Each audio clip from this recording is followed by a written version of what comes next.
لە دوای هەڵبژاردننی سەرۆکۆماری نوێ لە ئێستادا لایەنەکانی چوارچووی هەماگی شیعەکان تەنها یەک هەفتیان لە بەردەم داماوە بۆ یەکلایکردنەوەی کاندیدی پۆستی سەرۆکوەزیرانی داهاتوو. بە ژووری زانیارە دزە پێکراوەکان پێچێت لە کۆبوونەوەی داهاتووی لایەنەکانی چوارچووی هەماگیدا نوری مالیکی لە کاندیدبوونی بۆ پۆستی سەرۆکوەزیران بکشێتەوە، لە بەرامبەریشدا باسم بەدری ببێتە کاندیدی چوارچووی هەماگی شیعەکان بۆ پۆستی سەرۆکوەزیران.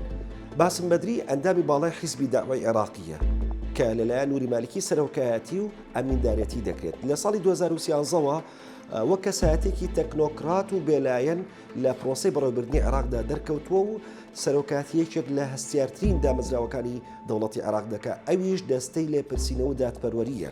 بۆیە لێرەوە ڕەنگە لایەنە سونەکان بە جۆرێک لە جۆرەکان تێبینی و ڤیتویان هەبێت لەسەر کەسایەتی باسم بەدری و بە ئەمڕازی دەستی نوری مالیکی دەزانم بۆ پاکتاوی سیاسی لە پرۆسی سیاسی عێراقدا. لە بەرامبەریشدا هەندێک لایەنی چوارچووی هەماگی شیعەکان لە ئێستادا داکۆشی لە مانەوەی مەحەمەد شیع سوودانی دەکەن بۆ ئەوەی ببێتەوە بە سەرۆکوەزیرانی داهاتوو بۆ پێی کە توانیتی هاوسەنگی ناوخۆی و نێودوڵەتی و ناوچەییش بپارێزێت.